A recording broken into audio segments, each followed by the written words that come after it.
hopefully, I'm hoping that real soon I will be able to speak Spanish. So my apology for speaking English in a Spanish country. So I want to thank Ricardo, Sebastian, and Agrofuturo for organizing this event. I think this event is necessary, and it is a step in the right direction to create better life, better opportunities for so many of the agriculture business community.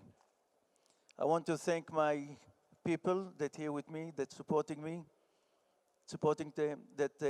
our partners, Chagai, Felipe, Carolina, and the rest of the team for supporting the vision and promoting the vision that we are setting up. Before we go ahead and explain what am I doing here today and speak in front of you, I want to give you a little bit background of who I am and what I have done and how I got here to speak in an agriculture conference in Colombia. So my history starts early on. I came to America with a lot of dreams and ambition to change my family's life, my life, and to create a better future.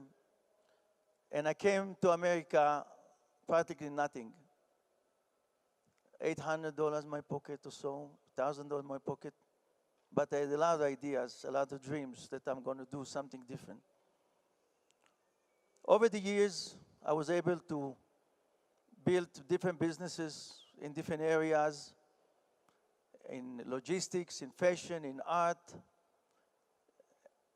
being able to go out into industries, identify the issues in the industry that I addressed, and bringing solutions. And as a result of all the experiences that I had in my life, I was able to try to put it together. So I achieved many, many milestones or goals in my life, but there's a difference between a goal and a purpose. And I'm in a stage where I'm changing direction from a goal to make it to a purpose.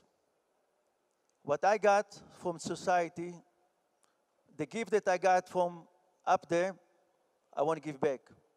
And I want to share from my experiences, the monies, and what I was blessed with. I want to give back. So I ended up organizing a very unique platform that now I'm campaigning in the world to try to educate the business community how to look a new direction of investment. And what it really does at the end of the day, it's providing jobs, opportunities for so many people. And the project, I named it Mana Common. Mana is the last name, common sense, sharing space and sharing sense. Building communities, and within these communities, we invest in the people. Yes, we buy real estate. We buy real estate that people don't want in a neighborhood, in a city. And we change it. And we invest in different segments of the life.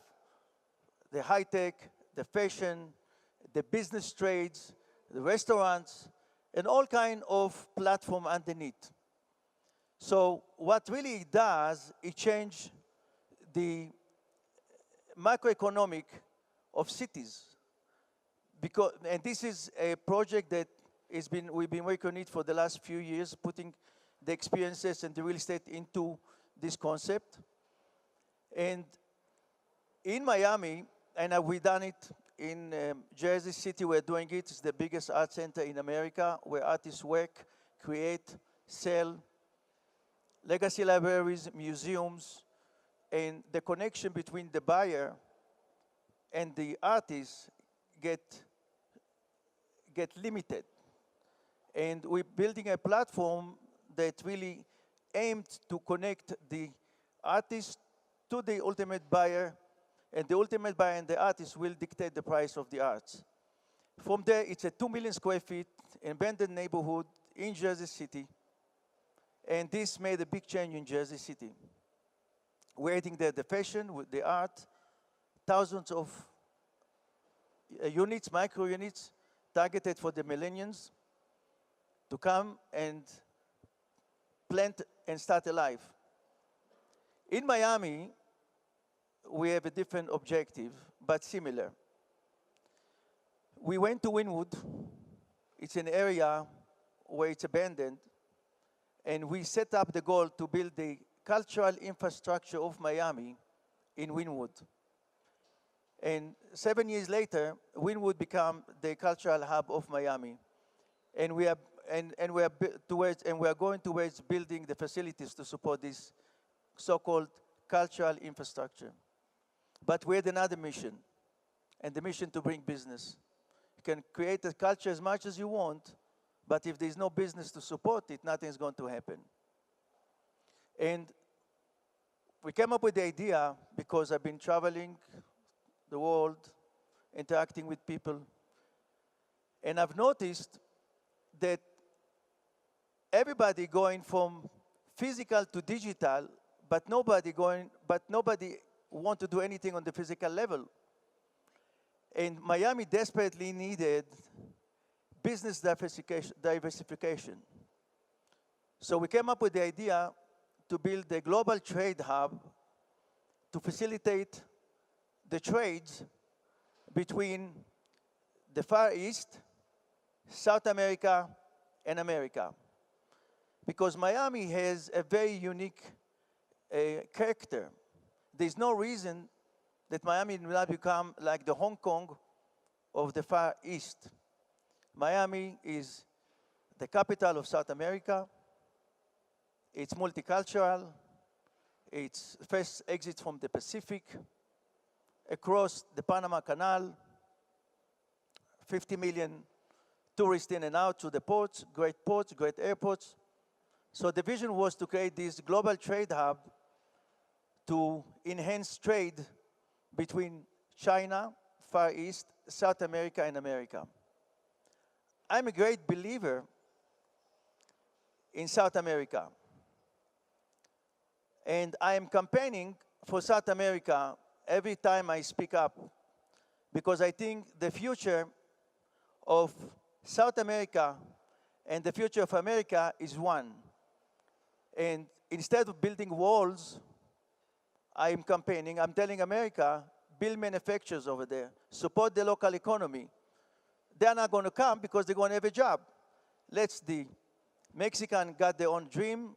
Let's the Colombian have their own dream. Support it.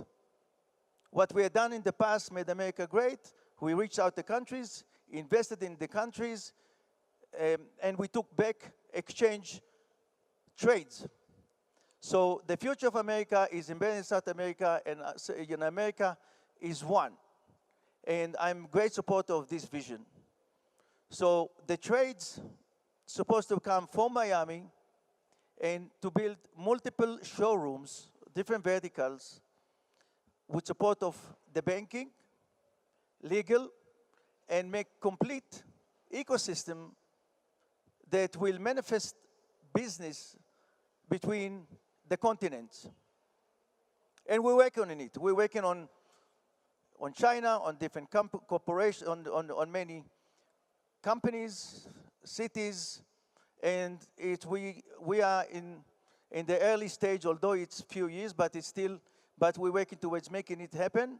We got the permits from the city. We got a lot of the issues that initially the obstacles removed, and now we are working on towards this goal. And this trade hub is supposed to facilitate different kind of verticals. And one of them is agriculture.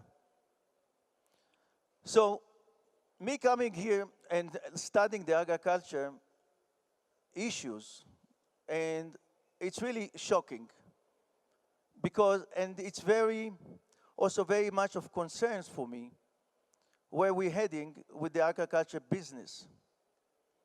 Because in the next 15 years, I project that we're going to have a huge food supply issues, because of the global warming, the extreme weathers.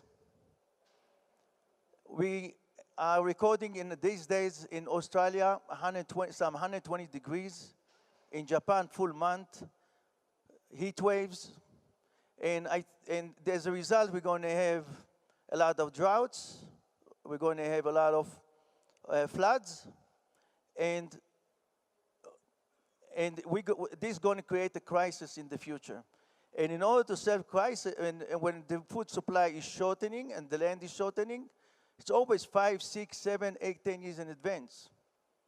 We have an issue because in the next 15 years, we're going to have about 3.5 billion middle class in the Far East that they're going to need to eat and eat better food. I go to China and I see what they do. They got 1.5 billion people, maybe 200 million participate in the market, but they still have 1 billion didn't. And when they put a table, it's 2 times and 3 times the food that they consume. So the same thing going to happen in China, India, Pakistan, the rest of the world. And South America, I'm talking South America as a whole, in my opinion, represents one of the last land reserves that left. Because the Industrial Revolution already went through US, Europe, China, but the Industrial Revolution did not hit all the countries in South America. Brazil is part of the Industrial Revolution. We got Argentina, we got Chile, we got Peru, that's the beginning. And Colombia, and I'm going to talk a little bit about Colombia. Colombia has not joined the club yet of the Industrial Revolution. Colombia just waking up from years of sleeping. And Colombia has issues. So our platform is really targeted towards delivering multiple services for these farmers. We got 70% of the farming industry in Colombia is fragmented. These farmers are not going to be able to sustain the future droughts and the future floods. I speak with the kids of the farmers. They don't want to be farmers. It's not cool. It's cool to be an actor, it's cool to be a lawyer, it's cool to be a chef, but a farmer, it's not cool. So a lot of them want to sell. A lot of them looking just at the land value. So this is going to create, in future, huge problem. So our platform is really to try and come and support this, to support the industry. It's a very ambitious, and there is many platforms that already identify over here that talking the same way, that identify the problems. So our goal is to come and to be part of this movement, lead the movements, part of the movements, whatever you call it, of create a movement where we can really bring awareness and bring solutions to the farming industry. And in terms of knowledge, information, because many farmers we found out very uninformed, very disconnected, like there's no, they don't have this thing. And they underfinanced, being taken advantage of. Cup of coffee that I pay in New York $5, they get 5 cents on it. And they are very disconnected from the world. So our platform that we are building and going towards is to building the digital and the physical platform for them to be able to connect, to sell and being informed. We bought a farm in Puerto Boyacá, and it started with milking. But we didn't buy it really for the reason we want to make money from milk. It is for profit, and we're an organization for profit, I want you to understand. But I like to think we have a purpose with it.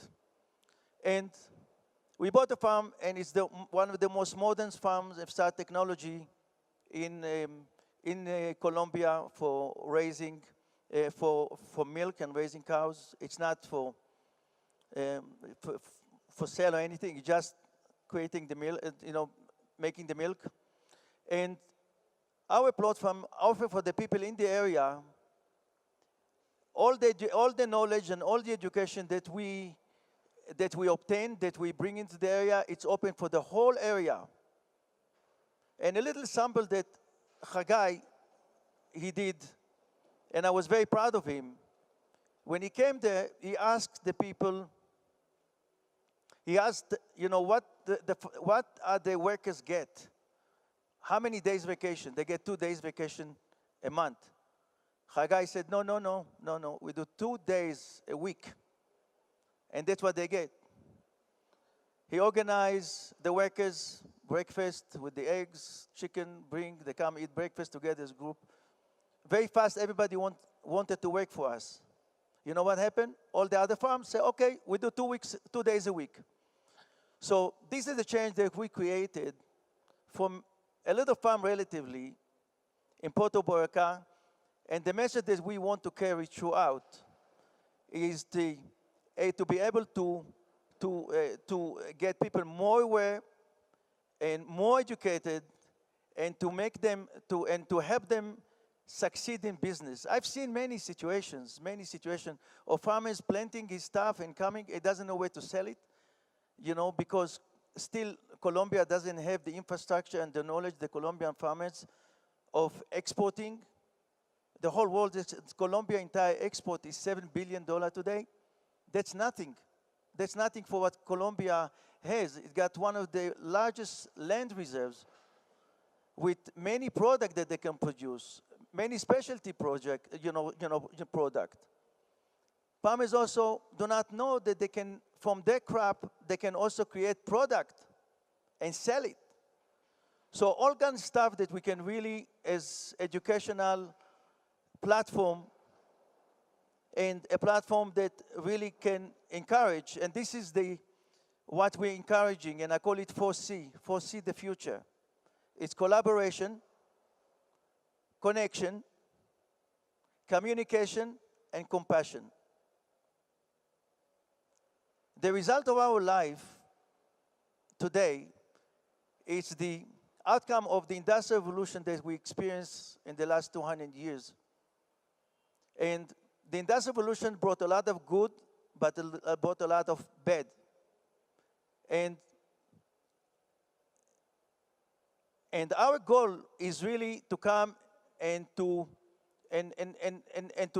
take some of this element that is good, make it stronger, and the bad we come and we try to change, because this is not sustainable. This economy that we are working, this is not sustainable. Where it's getting more and more and more, and many people left behind. The rich getting rich, and the poor getting more poor. And this is not a platform that this is not sustainable economy. But in order to achieve what we need to achieve, we cannot do it ourselves. We need the collaboration, we need the connection, we need the people to put them together. And one of the biggest issues that I have seen in Colombia and throughout South America, and it's heartbreaking, is the banking issue here. There is no growth of a country without banking. If the banking is not affordable, and the banking take all the money today, they're basically cutting the tree they're sitting on.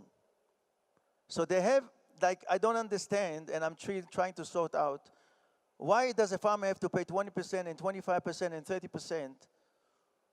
Why people need to pay so much interest in Colombia? Without banking, nothing happened. The builder is not going to build, and the baker is not going to bake, and the fisherman is not going to be able to go and buy a boat and go fish. Nothing going to happen, you know. So the number one key for Colombia is really to come and address the banking. I cannot address it. We can address it with smaller platform, but it's a government issue. The government need also to come and address the issue of logistics. Okay, so you grow the crops, you're doing this, you're doing that. How are you going to deliver it? Our vision is that in the next 15 years, when we're going to have all these issues, we got all these huge mega ships, mega boats coming to Panama, unloading. They come back empty. To collect all the food necessary, all the food needed, load them up. If it is from Panama or from Colombia, some of the ports, or wherever port in South America, and send them back. And this is something you got to prepare ahead of time. You can't wake up in the morning, oh, wow, we don't have enough food, we don't have avocado, we don't have banana, we don't have this, we don't have this. Food is an essential product. Because of food, you know, 12,000 years ago, when we first went and we invented the agriculture, Cain and Abel both were fighting the meat versus the product of the land, and God said, this is good and this is good. And since then, agriculture went to evolve, but because of food, people went to war. Because of food, people made peace. And if there's no food, we're going to have big problems.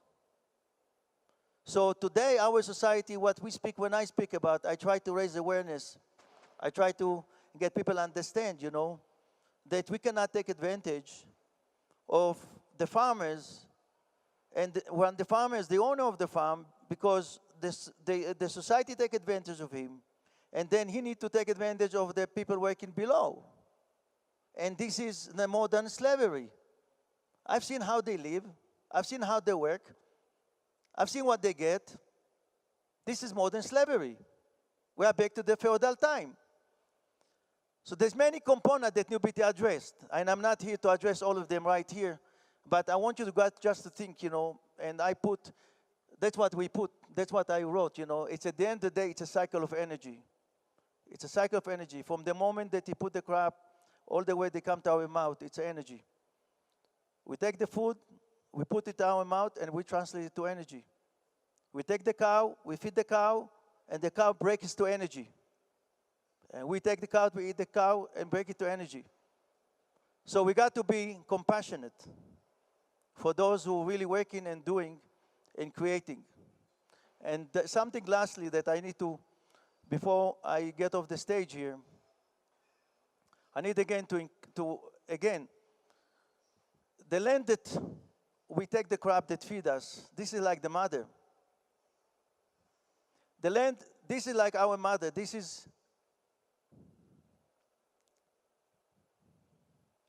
so the land that we eat the food from, this is the mother. So we have to be aware of global warming. The cow that we kill, this is the cow that really at the end of the day give us the milk and give us the food. So to be compassionate to global warming, to be compassionate to the animal we raise, we came with some solution also for the cows. To kill them, to kill the cow nicely, to kill the chicken nicely. There's no such thing nicely, but this is our surviving. So to have compassion to the land, to the earth, to the animals that we raise and we eat. Thank you very much.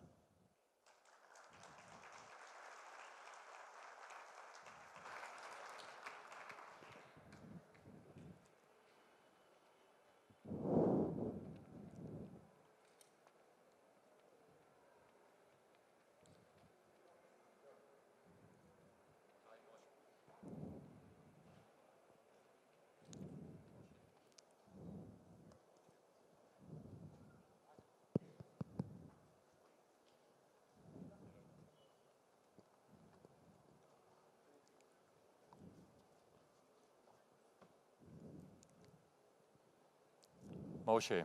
Yes, sir. Nice to meet you. Good to meet you. What's your name? I'm Juan Lucas Restrepo. Good afternoon, everybody. I was listening very closely to your talk, and I really liked it. I think it gives some key insights, for example, the compassion, not only to other humans, but to the land, to animals, that sense of sustainability in the new way to see business, it's something very important. I wanted to, and we really appreciate that you are already established in Puerto Boyacá and that you are understanding our territory to really see how you can promote Managro here. My question, and I would like you to maybe talk a little bit more on this issue of the huge gap and widening gap that we are seeing with regards, for example, with artificial intelligence. I read a note a few days ago saying that, you know, people forecast many things and some of these forecasts end up to be true at the end of the day. There was this forecast saying that 20% of US jobs would have to change and are under risk because of artificial intelligence changing people's jobs. And if you go translate that to Colombian farms, there is this huge gap. We're talking a lot, and we've heard today a lot these discussions about smart farming, and we are a bit far away from smart farming and even farther away from artificial intelligence impacting farming in Colombia. So through your enterprise, through this vision that we appreciate, how do you see and what are your plans and how can you contribute to shorten that big gap that concerns our productivity and at the end of the day, the livelihoods of our farmers? So if you could elaborate on that a little bit. Thanks. Thank you, too. Okay, sorry. Okay. The concern about the farmers is the concern about everybody else. You know, we've been reading all kinds of books and all kinds of projections, and it doesn't look good as far as jobs. In general, before the Industrial Revolution, we never had unemployment.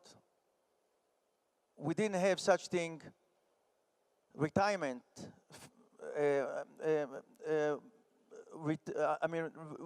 retirement fund. We didn't have all kinds of functions that today our society having.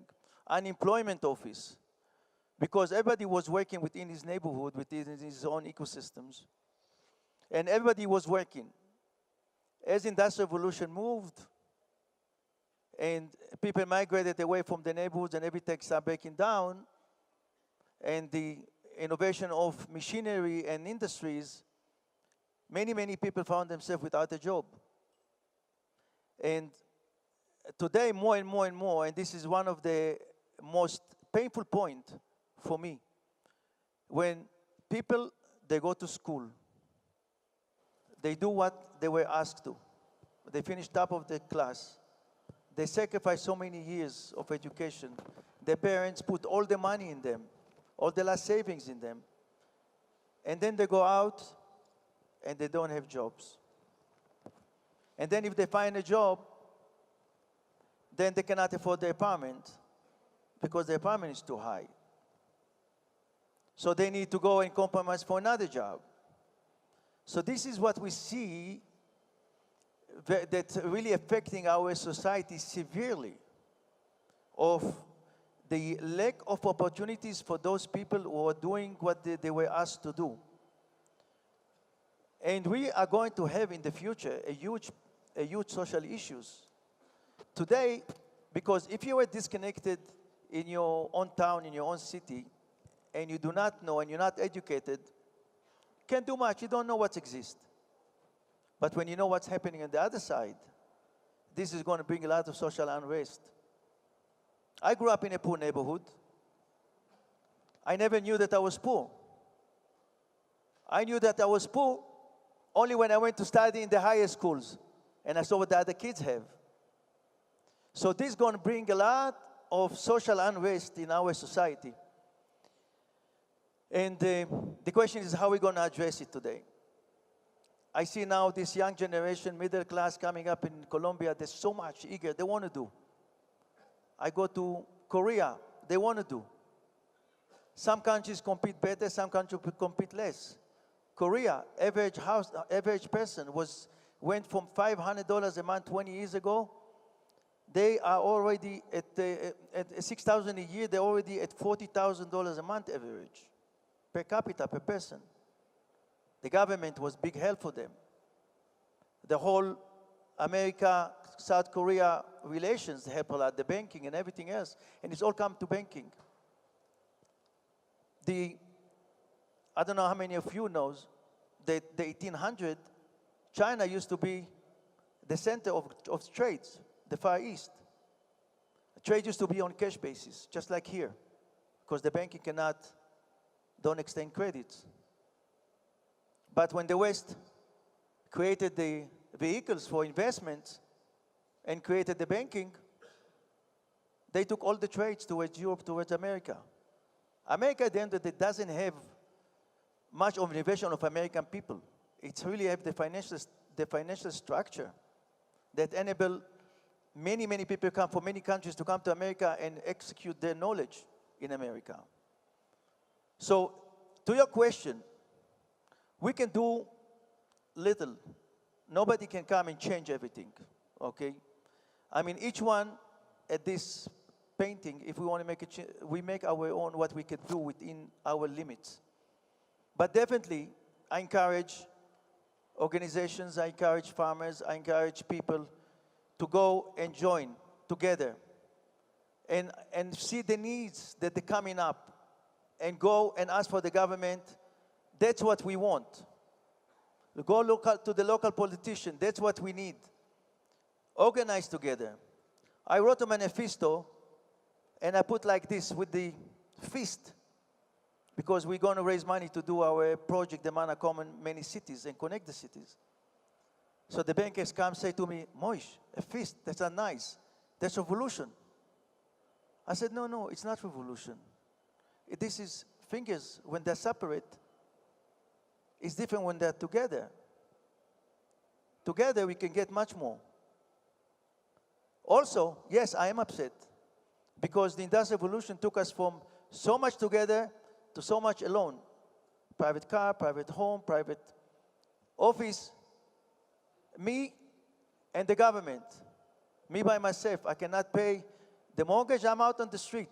They're telling me even water is not a right for me to have. If you cannot have water, you can die. And the future is leading us to the way we're going. So through our platform, through the collaboration, identifying the connection, the collaboration, I think we can achieve, and we can achieve more than I kill you, you kill me. Because the economy developing in a way where it's me on you, to a point where it will be one bottle of water, I have to kill you or you kill me for that.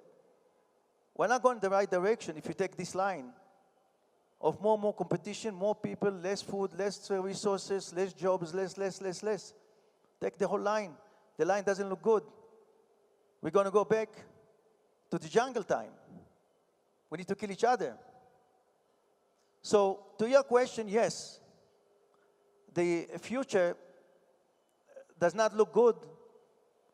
And by all these innovations, when I was 14 years old, I wrote an article in school. And what I said is really came back. I've been learning the Nikola Tesla manifestos and his ideas, and it's exactly what I said when I was 14 years old. I picked up the choice of man and technology. And I said at the end of the day, with the technology that we are innovating, we are doing today, we're inventing today, we're going to end up killing ourselves. Nikola Tesla came and said it's even better than I said. He said, if we don't elevate our moral, consciousness, and awareness, the tools that we're inventing, we are discovering the secret of universe today. We're going to end up destroying ourselves. We're now in a position where we are re-engineering ourselves. You can decide, you want a boy, you want a girl, you want tall, you want short, blue eyes, brain, scary. Scary thoughts. We're getting into the shoe of God. In my opinion, I am very much for advanced, but it's very concerning for me. As a kid, I had a lot of issues with this. I tortured myself. And in Job, in the Bible, I remember the last sentence, and then I was set free. When God hit Job with many time, and God started complaining to God, why me, why me?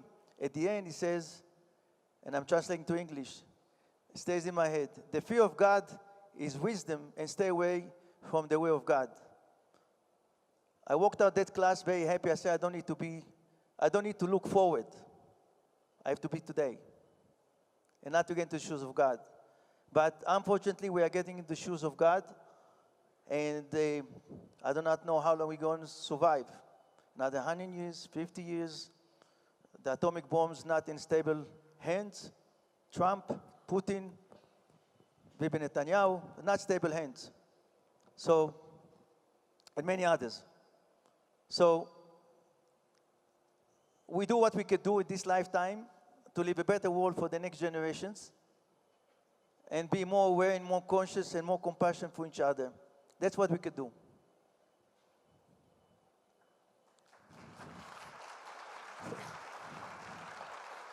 Thank you, Thank Mr. Mana. Thank you you. very Amazing history. Thank you. Thank you. Yes.